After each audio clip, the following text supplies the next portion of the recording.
Hola a todos, es un honor estar en este programa Network al Día en compañía de María Cristina Verde Soto. Hola, ¿cómo vas, Titi? Estoy feliz de estar contigo, me encanta este espacio que hemos creado. Me siento orgullosa de estar sentada al lado tuyo, es un placer y sé que vamos a construir mentes bastante ingeniosas en un futuro. Hoy tenemos un gran invitado, un amigo, mi hermano, como siempre le digo, Alfredo Bustos, quien es un empresario, innovador y emprendedor.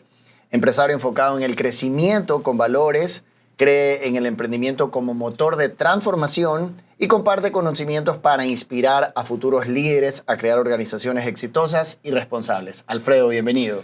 Gracias, Nayib. Gracias, María Cristina, por la invitación. Para mí es un gusto compartir este espacio con ustedes. Para nosotros y bueno, igual. Compartir experiencias, lo que ha funcionado, lo que no ha funcionado, aprendizajes. Yo siempre digo que el camino al emprendimiento es un camino de crecimiento permanente y es una decisión de vida. Tú tomas la decisión y si la tomas, bueno, adelante con fuerza y con ganas siempre de crecer, ¿no? Y tomando tus palabras, Alfredo, y me parece importantísimo, yo que te conozco desde hace muy poco tiempo, casi 5 años, pero siento que han sido 50, cumplimos en octubre, somos Libra. ¿Qué soñabas ser cuando eras niño y cómo influyó eso en tu carrera? Bueno, siempre me fue bien con los números. Siempre fue una materia que se me hacía naturalmente fácil. Entonces, a la edad de 12, 13 años, decidí seguir la carrera de contabilidad, algo que me iba muy bien con lo que naturalmente me gustaba y no se me hacía complicado el poder comprenderlo. Entonces, estudio contabilidad en el colegio y me gradúo de contabilidad, bachiller contable, y decido seguir contador público en la universidad. Al mismo tiempo me propuse el aprender auditoría y ingresar a una firma de auditoría. Entonces ahí empieza mi carrera profesional a la edad de 19 años cuando ingreso a una firma de auditoría en el área de auditoría que fue mi sueño de los 13 años. Para los que no saben, Alfredo es fundador y socio de la compañía Andersen Ecuador. Titi. Alfredo, muchísimas gracias nuevamente por estar aquí. A mí me gustaría saber qué sentiste a los 19 años, estar cumpliendo tu sueño de lo que habías querido estudiar, que dice que es sencillo, pero contable. En una multinacional. En una multinacional y contable no es un tema muy sencillo tampoco. O sea, sí es un tema que tienes que apasionarte los números realmente. Claro, tiene que gustarte, tiene que ser algo que naturalmente te vaya bien. Y nuevamente había arrancado mi carrera universitaria en el área contable y el aprender auditoría era un diferenciador para los estudiantes de contabilidad. Era como ubicarte en una carrera que sí te permitía aprender habilidades diferentes, súper sacrificado porque trabajo, estudio, realmente eran horas muy demandantes. Yo salía de mi casa 7 y media de la mañana para ir a mi trabajo y prácticamente regresaba ya en horas de la madrugada del siguiente día. Y esto era todos los días. El trabajo de auditoría hace casi 30 años atrás era muy demandante. Se encerraban en las empresas, en las oficinas 3, 4 días a hacer este proceso. Ahora todo es mucho más digital, mucho más sencillo. Hay programas, aplicaciones que te hacen que el trabajo sea menos complicado, pero hace 30 años atrás eran jornadas muy largas y a eso súmale la universidad, el tener clases. Y tener vida normal. El tener... Bueno, ahí tienes que priorizar. Porque tienes 19 años, entonces... Sí, pero tienes que priorizar. Por supuesto. O sea, realmente si quieres el estudiar, el tener una carrera y el digamos, alcanzar, destacarte como un profesional, tienes que ser súper enfocado y dejar a un lado a esa edad esa vida de todo joven. Esa vida de farra y de discotecas. Completamente. Es que si no puedes. Qué importante eso, Si no, Nayib, no porque puedes. la nueva generación probablemente Le no cuesta está... un poco más. Eso. Le cuesta un poco más y aunque los admiro mucho porque han nacido obviamente con la tecnología, pero creo que les cuesta mucho ir a los primeros pisos para luego pretender llegar al penthouse. Alfredo, sé que eres una persona muy madura y desde muy corta edad, pero en esa parte, ¿qué error crees que cometiste y cómo lo manejaste a tan temprana edad, 19 años, estar trabajando en una multinacional, en auditoría, en donde un error podía significar tal vez con algún cliente o alguna empresa grasos inconvenientes? Bueno, lo interesante de entrar a un proceso de trabajo de una compañía multinacional es que los procedimientos están claramente definidos y siempre tienes a alguien que te está guiando, siempre tienes a alguien que revisa contigo el trabajo. Y eso da la garantía y minimiza cualquier posibilidad de errores. O sea, los errores definitivamente lo cometes, estás aprendiendo, estás desarrollándote y puede ser que a lo mejor alguna disposición que te da un jefe, un superior, no la entiendes muy bien. Pero la ventaja de entrar a estas compañías súper estructuradas es que siempre tienes a alguien que te guía, está pendiente de ti y sobre todo verifica que el trabajo esté bien hecho. Entonces, ¿pero te acuerdas de uno así puntualmente que digas, este fue como que te marcó? ¿Y cómo lo manejaste, no? A ver, sí, un papel de trabajo mal hecho, eso nos pasa a todos cuando somos junior, una ejecución que te toma más tiempo del que tenían previstos. Son los errores típicos que tú cometes cuando estás arrancando. ¿Y cómo lo manejas? Con sinceridad y transparencia. ¿Sabes qué? He hecho esto, lo entendí de esta manera, no es lo que tú esperabas de mí, pero al final de cuentas estoy aquí para afrontar la situación y para corregirlo y dar todo de mí para que el trabajo, mejorarlo y la próxima vez ese error ya no se va a cometer. Alfredo, qué importante lo que detallas. Yo siempre en mi vida, en la compañía, trato de decirle a mis colaboradores un tema que es importantísimo. Te puedes equivocar, puedes cometer un error, pero cuando me lo vayas a comunicar, ya ven con la solución del error. Porque el error lo puede cometer cualquiera. Y otro de los temas también que siempre detallo es que los aciertos son del equipo, los errores son del líder, definitivamente. Y conociéndote a ti como líder, cuéntame un poco cómo manejas a la interna esos errores que puede cometer tu equipo o en este caso la organización que manejas. Claro, ahí lo importante es primero el no castigar el error. Eso es fundamental para que las personas sientan esa confianza, primero de transmitir el error que ha sucedido y segundo, que haya esa comunicación directa con su líder. ¿Cómo manejarlo? Que ese error sirva de aprendizaje para la persona que lo cometió y también ver cómo a través de ese error el equipo puede aprender. Es una filosofía nuestra en la firma, siempre que hay un error importante, lo compartimos con todo el equipo, hacemos de ese error un pequeño caso de estudio, valoramos nuevamente qué es lo que no salió bien, cosa que genera un aprendizaje en conjunto, y siempre lo que le digo a mis equipos es, si nos equivocamos, tratemos de que, si nos vamos a volver a equivocar porque va a pasar, esto es como el emprendimiento, para que tengas éxito tienen que haber errores, tienen que haber fracasos. El punto importante ahí es, bueno, ¿qué aprendemos del error? ¿Qué lecciones tenemos? Y cómo hacemos que ese error no se repita. Si nos equivocamos, que sea otra equivocación y no sea la que le ha pasado a un miembro del equipo. Hablábamos hace un ratito sobre lo que decías, Alfredo, al momento de que creaste la firma. ¿Qué te motivó a crear una firma con este enfoque en el momento que creas Andersen Ecuador? Porque ahí es cuando ya empezamos a iniciar este mundo de tener mi propia empresa, que es lo que todos queremos en algún momento llegar a tener. ¿Qué edad tenías? Porque sé que eras... Claro, tenía 29 años, 10 años de experiencia profesional.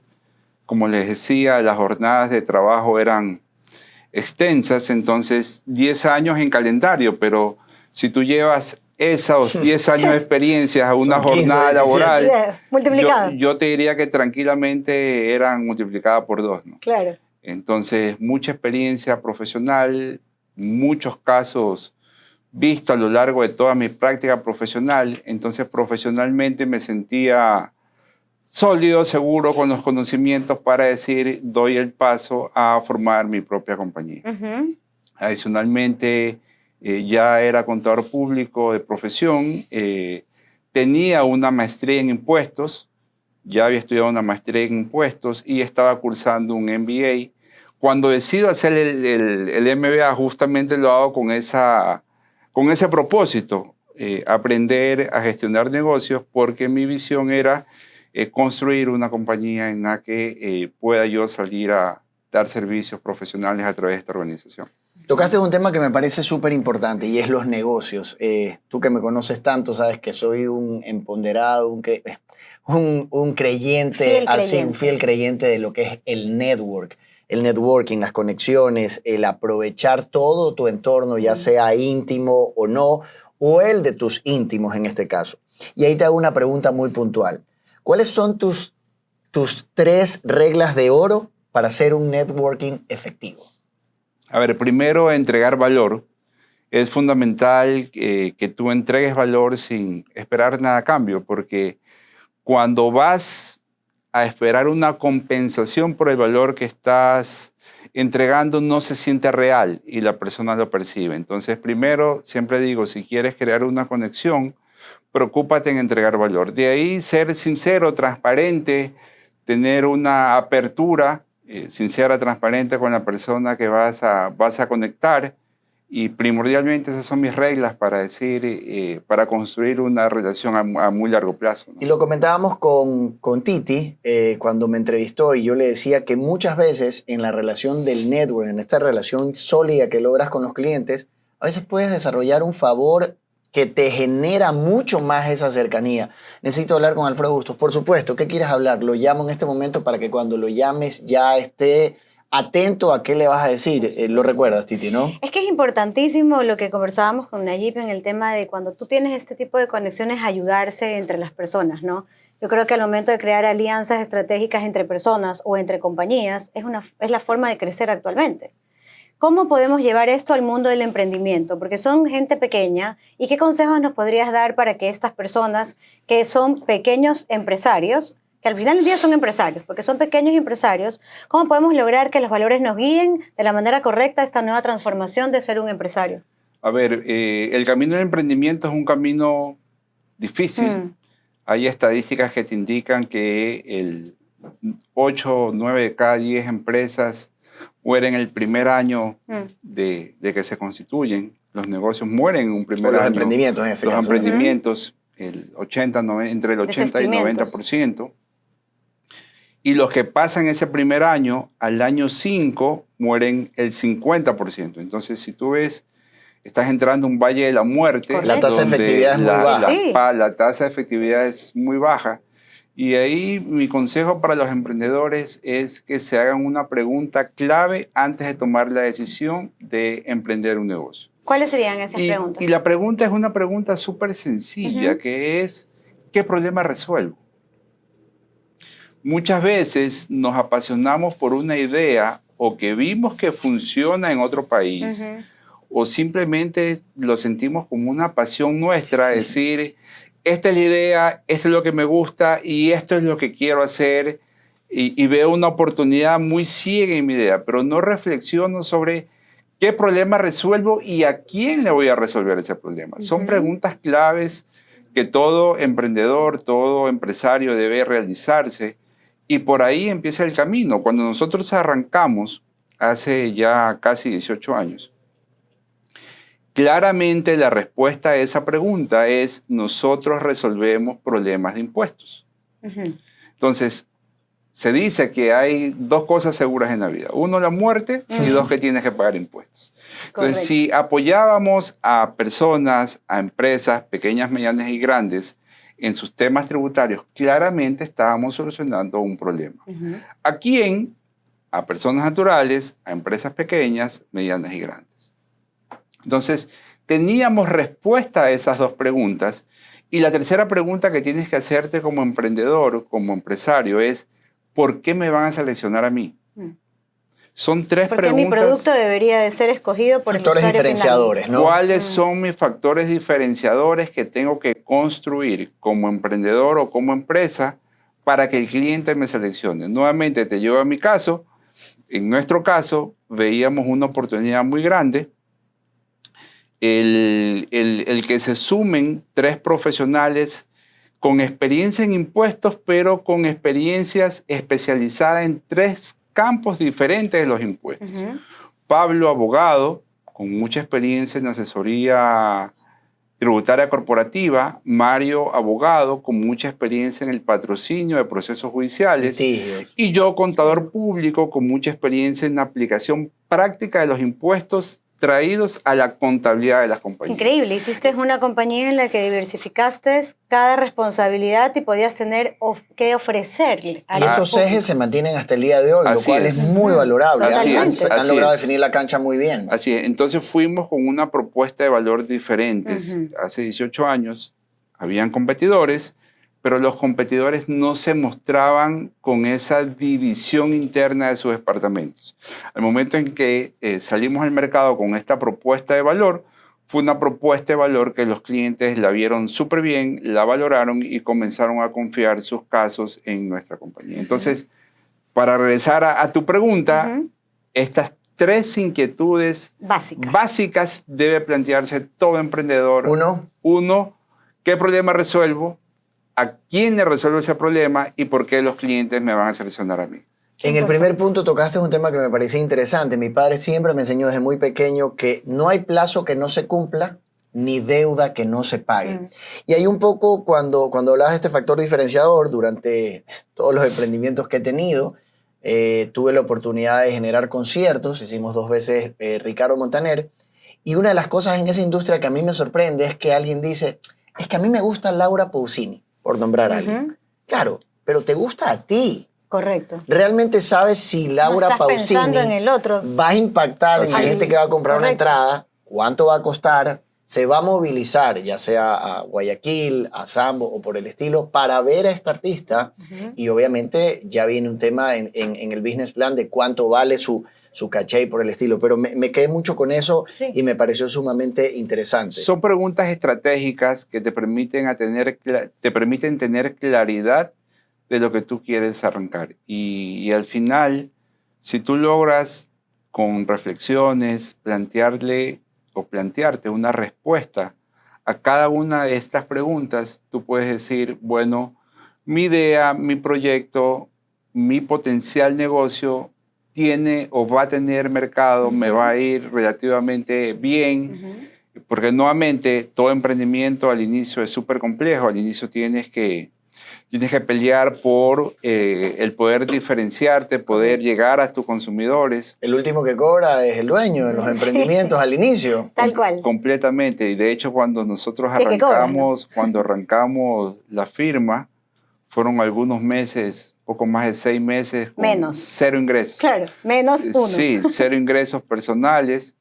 y todos los ingresos van hacia la compañía. Imagínate que una empresa es como un bebé. Tú tienes un bebé y ¿qué es lo primero que te pide el bebé? Alimentos. Por supuesto. Algo muy similar es en un negocio. Tú tienes un negocio, abres las puertas de un negocio y lo primero que te va a demandar ese negocio es cash flow, flujo de caja, dinero. Entonces necesitas poner dinero y necesitas que el dinero que comienza a generar el negocio se reinvierte en el negocio para hacerlo sostenibilidad, para darle sostenibilidad en el tiempo. Hablando de tiempo, que me parece interesante, y si podrías retroceder el tiempo con aquella bolita mágica que siempre hablamos del tiempo, ¿qué harías diferente en tu vida empresarial? ¿Qué cambiarías? Yo creo que por aquí hubiese podido acortar un poco el tiempo, tal vez no 10 años, sino 8, 7. Cuéntame. A ver, el proceso es el proceso y uno mira atrás y obviamente verlo en retrospectiva lo ves con una visión diferente. Pero al final de cuentas, cada error, cada parte de ese proceso es lo que te lleva a ser lo que eres actualmente.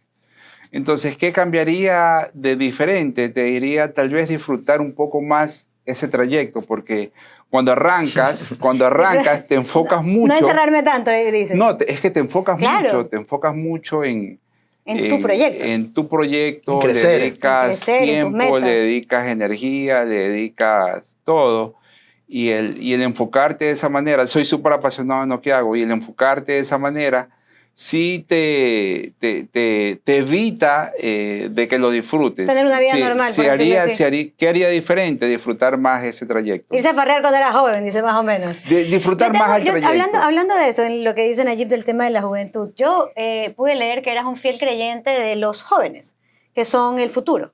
Completamente. Entonces, en ese campo, ¿qué consejo podemos darles para que ellos aprendan a ser líderes, más no jefes, porque hay una diferencia básica bastante importante en esto, que sean líderes y que puedan tener esas garras que tú tuviste para lanzarte con todo? Ganas, ímpetu. Y todo, porque no te puedes dejar caer. Entonces, ¿qué consejos le podemos dar a esta juventud de ahora que necesita ser líder? Porque nadie quiere trabajar para nadie, ahora todos quieren tener su propio negocio.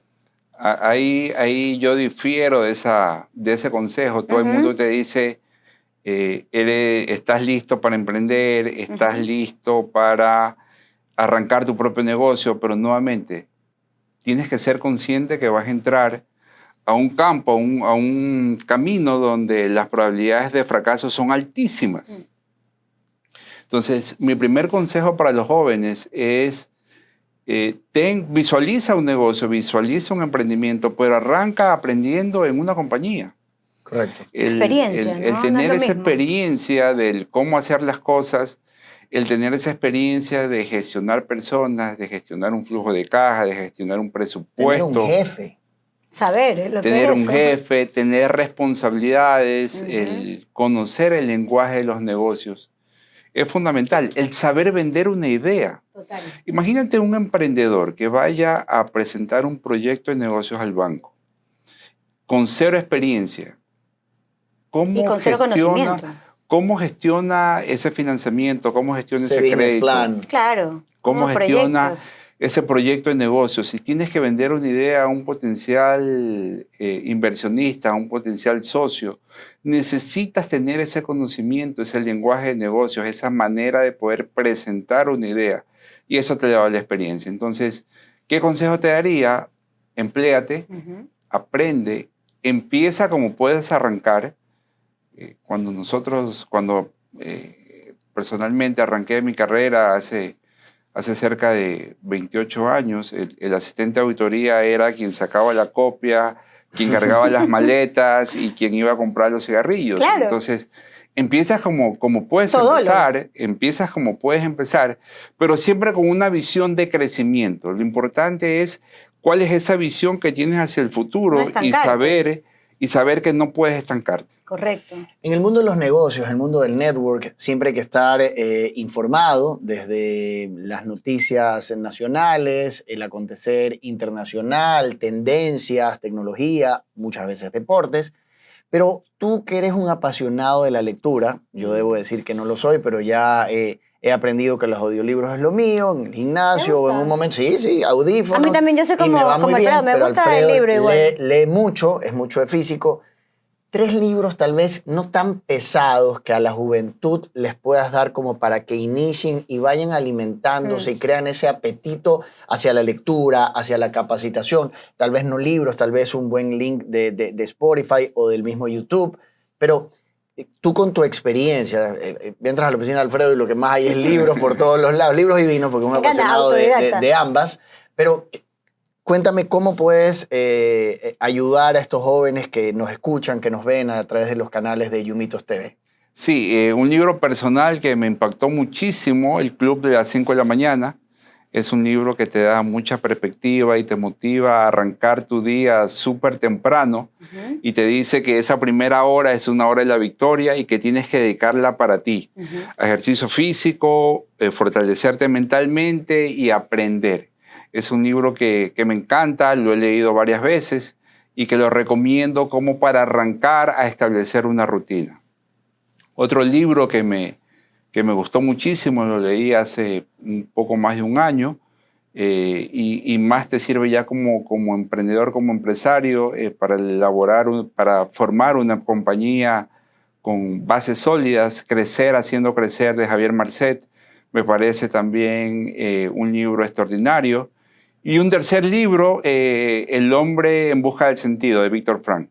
Son 3 libros que te recomendaría y te diría, te van a ayudar en la parte personal a fortalecer tu mentalidad y también en esta parte empresarial que es muy importante si quieres hacer una empresa exitosa. Yo creo que eso es importantísimo para que los chicos puedan tomar nota, ¿no? Porque al final del día siempre tienes que estar al día. El mundo cambia y las tendencias cambian. Entonces, en base a esto de que hablamos de que tienes que estar al día leyendo libros, como dice Nayib, el tema de las... Si no te gusta la lectura, el audiolibro El es una muy buena audiolibro, el opción, tema ¿no? de las nuevas herramientas digitales. ¿Qué tendencias fundamentales tú crees que debemos de manejar para el éxito empresarial de aquí a una proyección de 5 años, que es lo que normalmente la gente se proyecta? A ver, si quieres ser si decides ser empresario, yo siempre digo que entras a un camino de crecimiento y esto es una decisión de vida. Si tú dices, este es el camino que quiero y quieres tener éxito en el emprendimiento, tienes que saber que vas a entrar a un camino en el que tienes que aprender constantemente. ¿Aprender qué? De todo. Porque como emprendedor tienes que saber gestionar un negocio, tienes que saber vender, tienes que hacer conexiones, tienes que aprender de tendencias, tienes que saber cómo va la parte micro, la parte macro. Entonces, esto es estar en un camino de crecimiento. Y ahí mi reflexión, y que siempre comparto también con empresarios emprendedores, es de que si tú quieres un negocio exitoso, tú tienes que ver tu perspectiva en 3 ámbitos. Tu persona, tu equipo y tu empresa. Okay. En ese orden. Creces tú, haces crecer a tu equipo y tú y tu equipo llevan al crecimiento de tu empresa. Importantísimo. Algunos empresarios lo ven al revés y es justamente ahí donde tú te estancas y no ves los resultados. Claro, hay un error. Como líder tienes que estar plenamente consciente de que tienes que crecer. ¿Y cómo creces? Mi experiencia me dice que la manera más rápida y menos costosa, un libro $15, $20, alguien ya se tomó la molestia de estructurar una metodología, de contar una historia, de comentar lo que funciona, lo que no funciona. Es desde mi experiencia muy enriquecedor el que tomes un libro y puedas aprender de ese libro y ese libro te ayude a gestionar mejor tus equipos y tus negocios. Yo ahí quería un poco a la gente que le gusta la parte de las ventas, recomendarles el libro del Shark Tank México, Arturo Elías Ayub, El Negociador. Súper buen libro. Muy bueno. Lo leí en época de pandemia. Sí, muy bueno. Para los que les gustan este tema comercial y de ventas, desde muy pequeño él está en ese tema, ¿no? Titi. Yo quería que me comentaras un poquito sobre Andersen, volviendo a este mundo que era donde empezaste ya con tu negocio, que ya no es un emprendimiento, es una gran empresa. ¿Cómo has podido manejar esos? En algún momento te lo consultó ahí, pero ya diferente, ¿no? ¿Cómo pudiste manejar con el pasar de los años esa consistencia para ti y tu equipo de que no se pierda la empresa en el camino? Como nos indicaste, llegan 1 año, llegan a 5 y chao. ¿Cómo hiciste para que no te pase eso? Sí, ahí el elemento clave es la cultura. La cultura y la formación de equipos, líderes. Tú como líder tienes que estar consciente de las diferentes etapas que vive una compañía. Y nuevamente, vamos al bebé. Cuando el bebé nace, el bebé te va a pedir alimentos. Cuando una empresa nace, lo que te pide es probar tu modelo de negocios a través de generación de ventas. Pero ¿qué sucede cuando tu empresa tiene 3, 5 años y tú ya probaste tu modelo de negocio? Tú ya sabes que hay clientes, tú sabes que hay ingresos. Los desafíos del emprendedor son diferentes. Y en ese momento ingresan 2 elementos que desde mi experiencia son clave. 1, formar una cultura. Y la cultura no es más que el comportamiento que va a tener tu equipo y los valores que van a sustentar ese comportamiento. Esos son elementos claves. Es algo en lo cual todo emprendedor debe trabajar, en formar una buena cultura corporativa. Y después de esto, el trabajar en la formación de líderes. Hoy nuestra empresa en Guayaquil tiene casi 130 colaboradores. Imagínate, ya... Comenzaron los 3 socios y hoy son más de 130. Justamente eso te iba a decir. Comenzamos 3 socios y 2 personas más. 5 o 6 personas hace 18 años y hoy somos más de 130. Entonces, ¿cómo haces para volver sustentable una compañía en el largo plazo? Necesitas trabajar en la formación de líderes y es algo en lo cual te diría, le dedico gran parte de mi tiempo a mantener una buena cultura corporativa que se sustente en valores y en el proceso de formación de nuevos líderes. Qué importante. No tenemos más tiempo. Ha sido un placer estar contigo, Alfredo, desde ya nuevamente invitado. Los voy a dejar con una frase que me encanta y tiene que ver con lo que hago, con lo que me apasiona. Y recuerda, no estamos en este juego del network solo para sumar contactos. Estamos para crear valor real juntos. Esto ha sido Network al Día. Nayib Farah. Cristina Verde Soto y nuestro invitado Alfredo Bustos. Gracias por la invitación, Cristina y Nayib. Ha sido un gusto compartir estas reflexiones con cada uno de ustedes y con todas las personas que nos verán en las redes y en el canal de ustedes. Qué gusto. Así es, no olviden suscribirse a Yumitos TV en YouTube, en Facebook y en Spotify para que puedan ver el contenido completo. Aquí les vamos a dejar las claquetas. Suscríbete, activa la campanita y ponle like. Esto fue Network al Día. Gracias. Nos vemos en un próximo episodio.